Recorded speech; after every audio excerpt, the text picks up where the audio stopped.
Hello, for the past couple of days I've been wanting to do this love reading. I've woken up and I've been like, where do we go from here? Like, why is that in my head? So this is for you, any star sign, it's collective reading. Where do we go from here? There will likely be a message for you.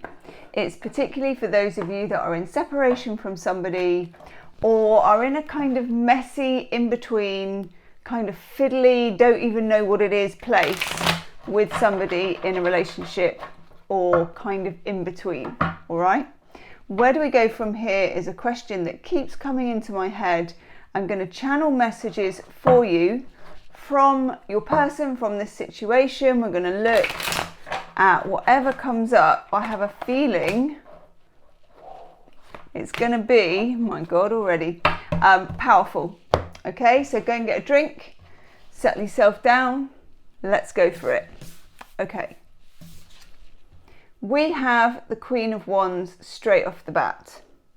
Now, the Queen of Wands for me is a couple of different things. One, she is when you are in your power, when you're in your divaship, when you are really on. You know, when you get up and you think, yes, I've got this.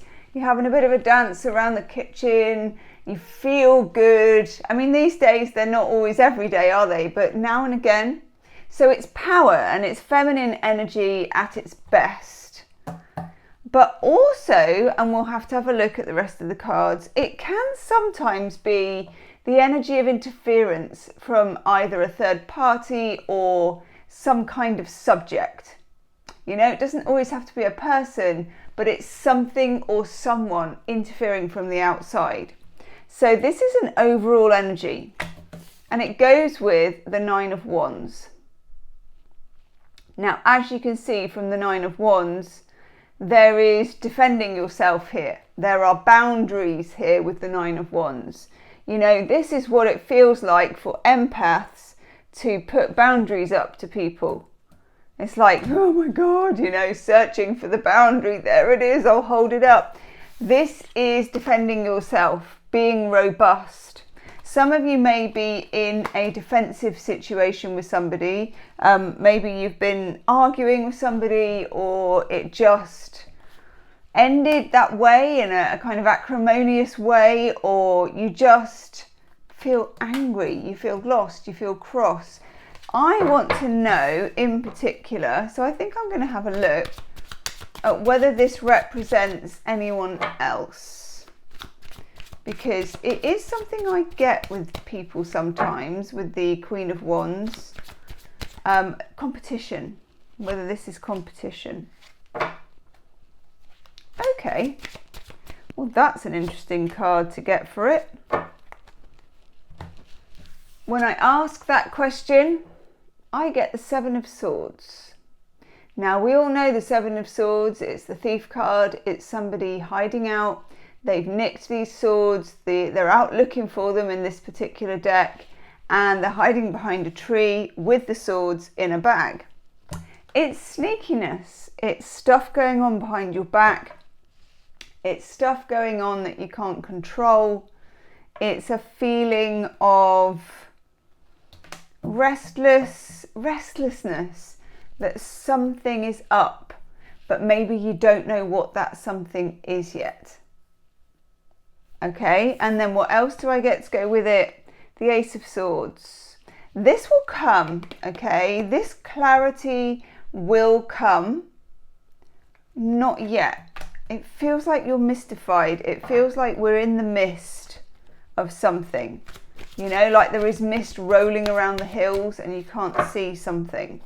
So I'm feeling like this is channeled because it doesn't even make sense to me, and that is kind of my cue for channeling. Oof. No, you. Okay, good. We have this Two of Wands where two rams are butting horns, and again we have this lowering background of weather, of stuff building.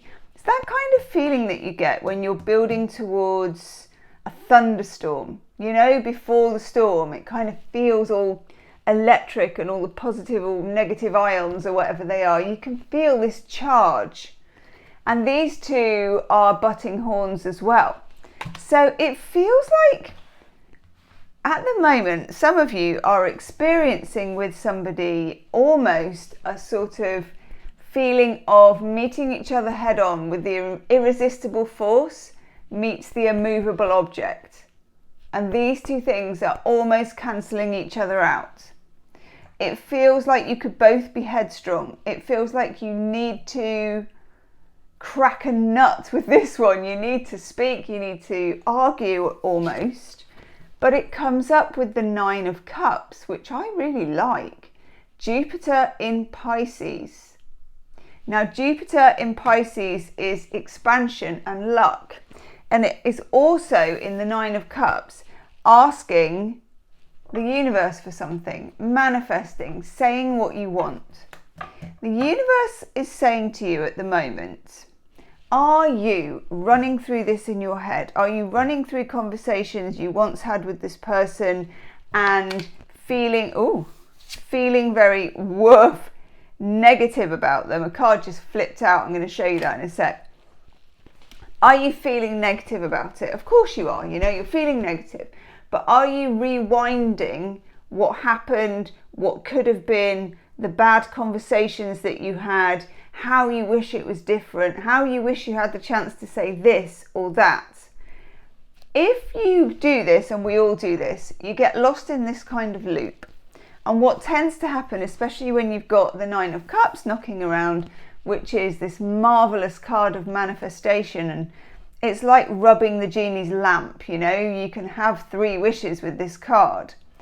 But if instead of thinking of the lovely things you want to wish for, you're constantly thinking about the whole grind of this person and what you said and what could be going on and making things up for yourself, which we all do, those are the things that the universe tends to then deliver. You tend to get manifested those things.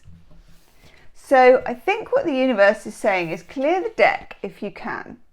Now, the way to do this, you can use meditation, you can use anything you want. Particularly good way is doing that shaking movement, where I won't do it too much because you look weird doing it. You don't really want an audience, but you shake your hair, you shake your head.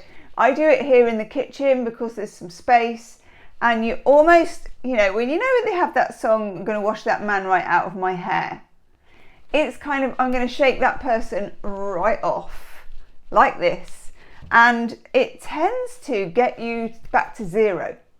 And when you're back to 0, it feels like you can manifest something new. You can manifest a new chapter, a different story. It feels like the situation between you and this person has become an old story, which is a bit worn out, and you need to write a new chapter. This card, the Ace of Wands, just made its way out onto the table. It's like ping. Ace of Wands is passion. It's what the Queen of Wands has a lot of. It's intrigue, it's woof, it's Kundalini energy. This is coming your way. I like it because you've also got the Ace of Swords, which is knowledge, crystal clear communication, epiphanies, knowing exactly what you want to say. Paired with the Ace of Wands gives you the force and the passion to say it, okay? Let's have a look at where this person is at. Where is the other side at, please? Where are they at? What are they doing? What is going on with this person? What is going on inside their head?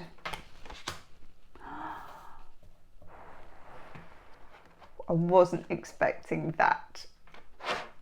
I really wasn't expecting that. Gosh, woof. Okay, you won't be expecting this either, but do hit the like button if you like it. I like it. I'd hit a like button if I had it here. 2 of Cups. I know. 2 of Cups. Venus in Cancer. One of the nicest Venusian aspects you can get. Here we have two people under the blossom who are pledging to each other. It's a union, it's getting together, they're exchanging these cups. The cups are of equal size, equal importance, and equal measure. That is beautiful. Gorgeous energy. So the person that you're dealing with, maybe you don't know they have these thoughts. It's a very romantic card. It's a very idealistic card. It's a very relationship orientated card. So before you do go off on a tangent of what we all do, like doom and kind of angst, just know, I would say, and this is weird, that while nothing is happening seemingly, everything is happening. There's a lot happening behind the scenes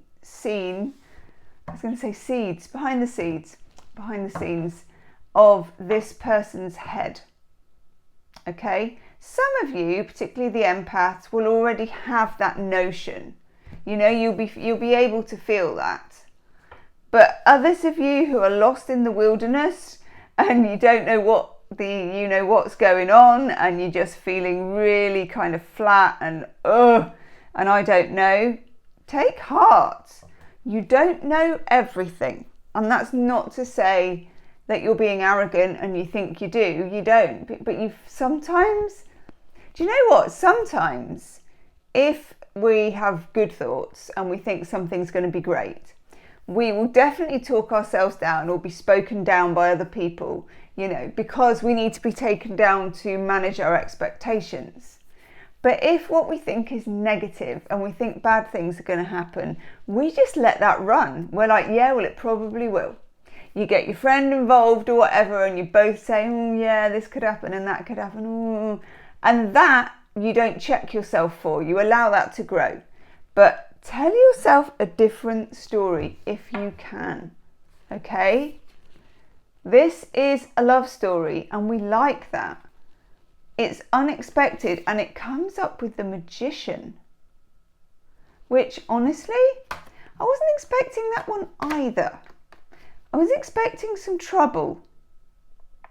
So if I'm expecting trouble, I think you've been expecting trouble, and you may have had trouble before. You know, there's no denying the history of it. You wouldn't be here for this reading if it was plain sailing. So you have had trouble before, but it doesn't always mean it has to continue in that way. It also doesn't mean you don't know what's going to happen next. I mean, you don't. You can feel that it's good, but you don't know the exact details. But instead of feeling it's bad, just feel that it's good. Sometimes that's all you have to do. Love this card. The Magician has all of the powers of the sword, the wand, the cup, and the pentacle, and comes after the Fool. The Fool has no knowledge of all this. It's zero. The Fool comes out as zero. And the Magician is the one who learns how to manifest by alchemy, by taking the tools and having them on the table. I feel like with the Seven of Swords and the Queen of Wands and the Nine of Wands, both parties in this relationship are feeling very defensive, very self-protective. I feel like with the Queen of Wands that is an outside interference that you do have with that Seven of Swords. But with the Ace of Swords and the Ace of Wands, there is a very good chance of that confusion clearing. Okay, what do we actually need to know, please? Interesting. Okay. What do we need to know? We get the Queen of Swords. If you can do this, if it's possible, you need to have positive expectations, but at the same time, crystal clear boundaries. It isn't always easy to do that. I'll give you that, because very often what happens when we open up to the possibility of a better future, we also become quite sort of unlimited in our generosity, particularly if we're empaths. We're like, yeah, it's all love and good stuff and we can have it all, yeah.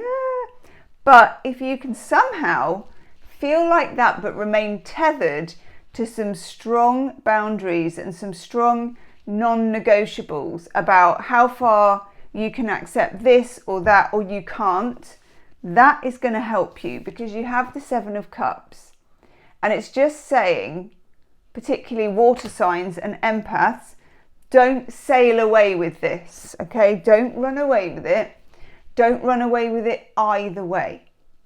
So don't run away with it in thinking, woof, everything's going to be amazing. And don't run away with it in the prophet of doom either. Try and remain in this middle ground of cautious curiosity, one step at a time. I like to feel good. I like to feel cherished. I like to feel adored. Those sorts of thoughts. That's all that you need, okay? And you can also say, I'm really open to the possibility of change. Okay? Let's have a look at what's holding things back. What are the objects? Objects? Mercury's retrograde while I'm making this, and honest to God, what's standing in your way? That one I want. Ooh.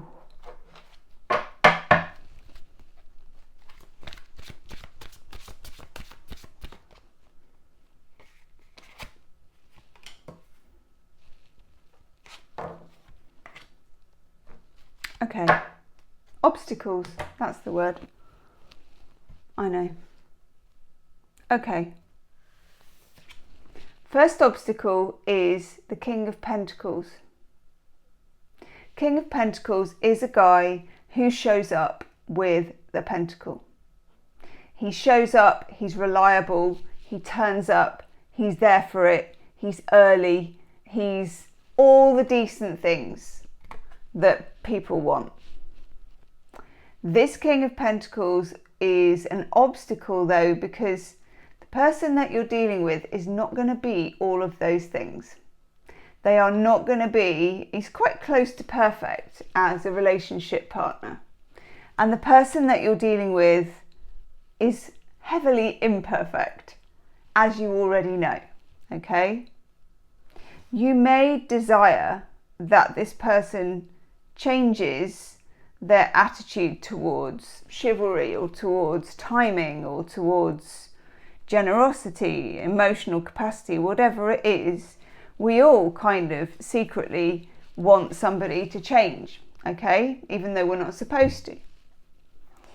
What the universe is saying here is, can you accept this person today, wherever they are and however they are, however they show up for you? Can you accept this? Can you accept this person's faults?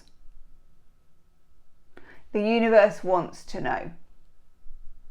Because the weird thing about manifesting and love and life, and I just think this is the weird way that the world goes about things, is when you really revel in the acceptance of something, you're like, yes, I love that you're always late. I love that you forget my birthday or whatever it is, and it sounds completely weird.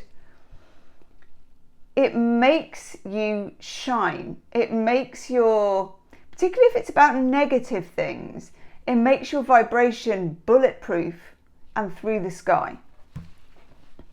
If you only love or vibrate when things are good, then things aren't always good in the universe. That's not the way they come. You have to learn to maintain the highest vibration no matter what's in front of you. And that is the key. And the weird thing is, as soon as you can do that, then they change. Not because you ask them to. That never ever works. It just never works. Those big talks that you can have with people, sometimes they have a really positive outcome and you feel like you really got somewhere, and yes, and then it just goes back to where it was. This is what we're like as humans. So this is about accepting things just as they are. If you're in separation, revel in that separation. Enjoy every last minute of it. You know what that does to the universe. It always blows the person into your path.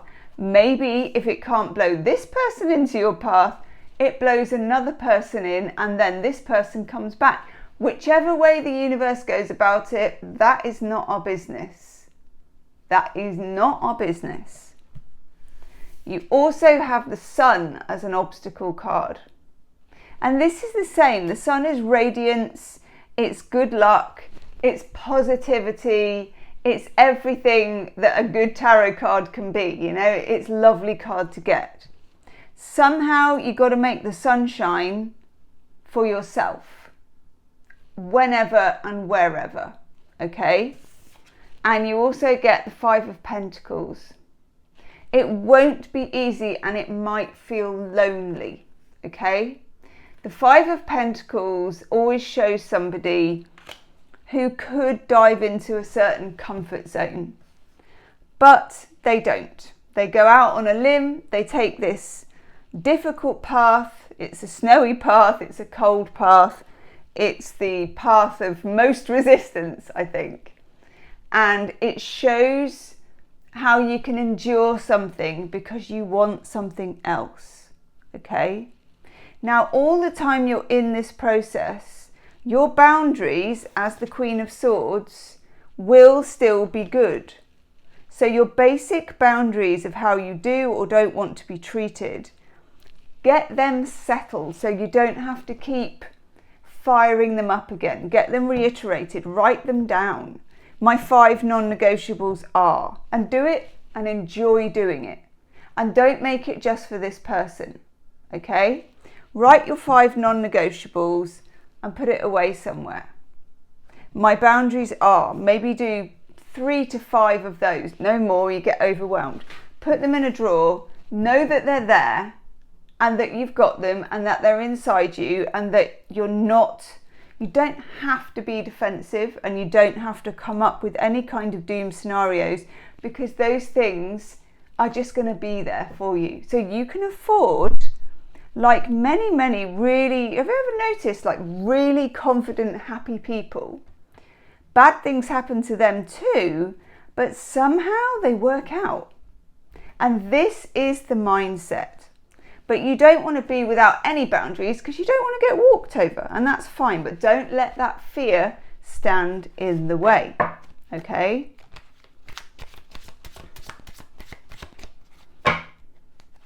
If this really resonates, by the way, there will be an extended reading, and that will be the first link in the description box, okay?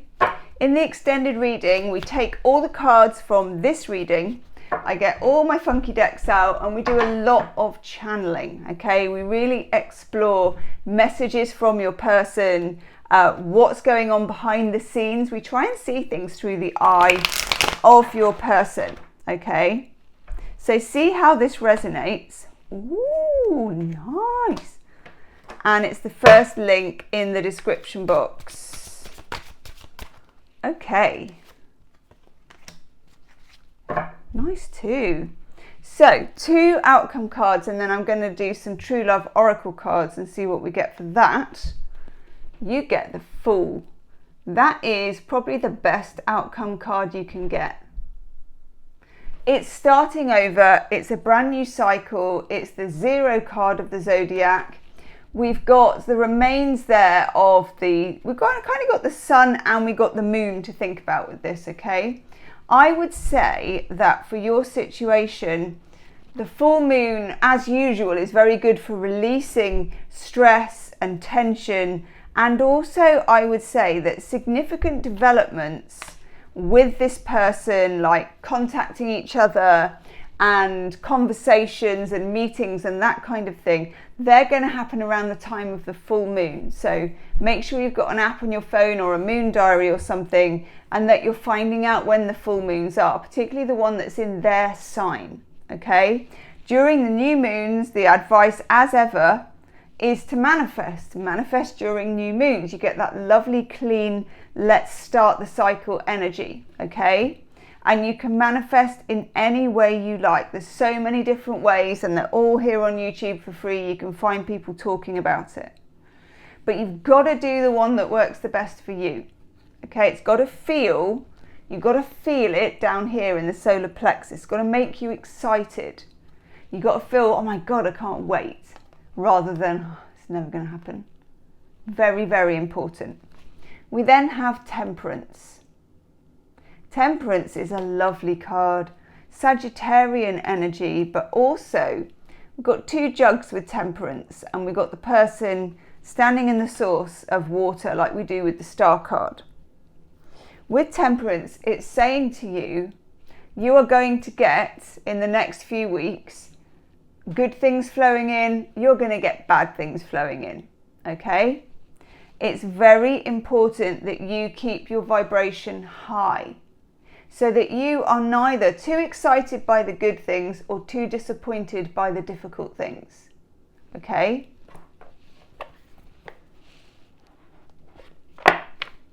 In the extended, I'm also going to have a further look at your person, because your person is quite quiet in this reading. I don't know if you're long distance or if it's been, you know, mostly happening on messaging or something like that, but there's some kind of awareness about this person that I don't quite understand. I might just take a card for that actually in a second. Wow, there's a lot of work to be done here. Gosh, I love that one. Okay, buckle up, Buttercup, because we've got reparenting. Reparenting yourself. I know. Oh my God.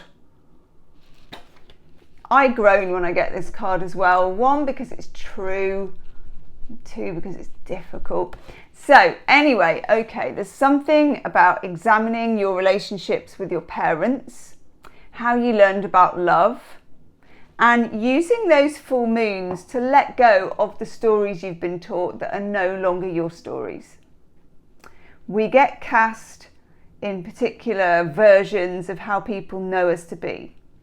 But I think what's happening for you as well, apart from this relationship and the separation of it and the difficulty with it, is that you're actually kind of, and this sounds awful, it's even worse than reparenting yourself, you're rebirthing yourself. I'm sorry, but you are. I know, it's one of those spiritual icks for me, but it is what I'm getting. You also get, as your love card, self-respect. It will literally catapult this relationship to the moon. Somebody is walking towards a castle which is flying hearts on flags. Got new moon energy with this one. Self-respect.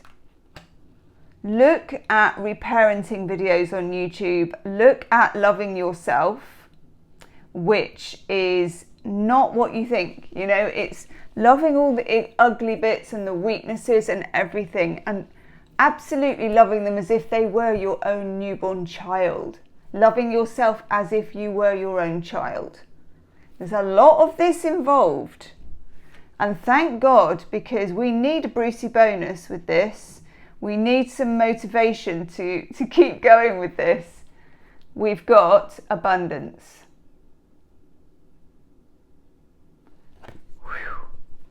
I'm pleased that that came up, because it shows you that there is, if you want to call it, light at the end of the tunnel, or diamonds and rubies in the cave. Absolutely gorgeous, that card, isn't it?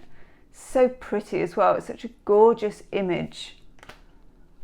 I'm just going to take another card, just because I don't even know why, but there's something. Yes. The Six of Cups. Yeah. So I was asking about if your person was distant, or your relationship is online and you haven't seen them much, or something like that. And we get the Six of Cups, which is the card of childhood sweetheart, and it's the card of missing you. So I would say that that was the case. It feels that way. I would say that it feels like there's a soul tie, which you always get with the Six of Cups. There is this feeling of being separated from somebody that you belong with. Very interesting. I'm going to go and do the extended reading. We're going to look at how they feel about you, what's going on with them, what's the shadow side that's holding this back, and we're going to channel messages from your person. I know. So I'm going to go and make myself a cup of tea over there. The link is in the description box, and I will see you on the other side. Namaste.